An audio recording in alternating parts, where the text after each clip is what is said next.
સ્વાગત છે। હું વડસર પ્રાથમિક શાળામાંથી આવી છું। મારા તાલુકાનું નામ છે કલોલ। નમસ્કાર। અહીં ઉપસ્થિત આદરણીય શિક્ષકગણ તેમજ મારા વહાલા ભાઈઓ અને બહેનોને આસ્થા પરમારના જય શ્રી કૃષ્ણ। આજે હું તમને બધાને મારી કાલી કેલી ભાષામાં એક સરસ મજાની વાર્તા લઈને આવી છું કે મારી એ વાર્તાને આપ સૌ ધ્યાનથી સાંભળશો એવી મારી નમ્ર વિનંતી છે। મારી વાર્તાનું નામ છે બહાદુરી। કેટલાય દિવસોથી માનવ પક્ષી વાઘના ત્રાસથી ગામના લોકો ત્રાસી ગયા હતા।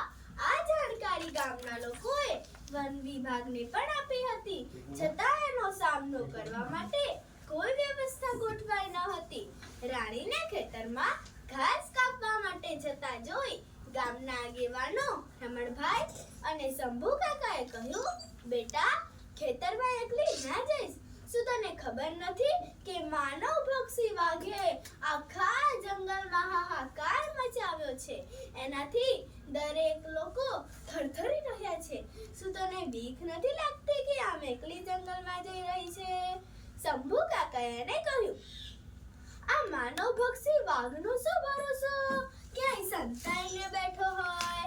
શંભુ કાકાએ એને કહ્યું, કાકા, ગામમાં આટલા બધા લોકો છે, તેઓ મળીને આ એક માનવ ભક્ષી વાઘને મારી શકતા નથી। નાની નાની વાતોમાં તો તેઓ બહાદુરી બતાવીને મોટી મોટી વાતો કરતા હોય છે। રાણીએ પ્રશ્ન કર્યો, આટલા મોટા માનવ ભક્ષી વાઘ સામે કોણ જાય? દરેકને પોતાનો જીવ વહાલો હોય છે। શંભુ કાકાએ કહ્યું, જો એ મારી સામે આવે તો હું તો તેને ત્યાં ને ત્યાં જ મારી નાખું। રાણીએ હિંમતથી કહ્યું, તે મારા 2 વાછરડા ખાઈ ગયો છે, જેને મારા માતા પિતાએ ખૂબ જ મહેનતથી ઉછેર્યા હતા। એ વાઘનું નામ સાંભળતા જ મને ખૂબ જ ગુસ્સો આવે છે। રાણીએ કહ્યું, ચાલ ભાઈ રમણ, આ બધી વાતોમાં એને નહીં સમજાય। શંભુ કાકાએ રમણભાઈને કહ્યું। આમ કહી એ 2 જણા આગળ નીકળી પડ્યા।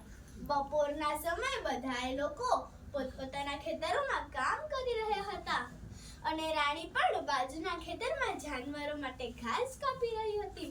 અચાનકથી ભાગો ભાગો ભાગોનો અવાજ સંભળાયો। આ સાંભળી રાણી ખેતરની બહાર આવી। માસી નાના બાળકને લઈને હમણાં જ ગામમાં લાગી હતી। એણે જોયું કે વાઘ આવીને ઝાડીઓમાં છુપાઈ ગયો છે। તે પોતાની જાતને સંકોચીને હુમલો કરવા માટે તૈયાર કરી રહ્યો હતો। રાણી એની ચાલાકીને સમજી ગઈ। વાઘનું નામ સાંભળતા જ માસી ગભરાઈ ગઈ।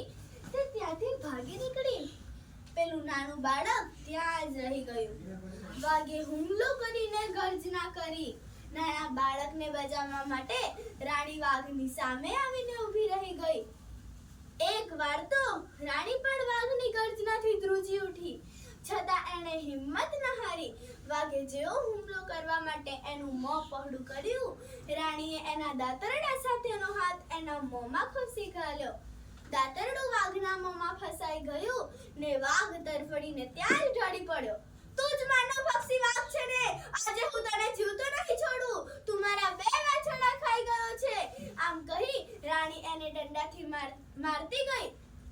એટલામાં જ ગામના બધા લોકો એની મદદે આવી પહોંચ્યા। રાણીની બહાદુરી જોઈને બધાનો આનંદ માતો ન હતો। તેને ઘાયલ અવસ્થામાં દવાખાનામાં લઈ ગયા ને રાણીના કારણે જ માસીનું નાનું બાળક જીવતું રહ્યું હતું। ગામના મુખીએ એનું બહાદુર દીકરીના સરપાવથી એનું સન્માન કર્યું। તો આ વાર્તા પરથી આપણને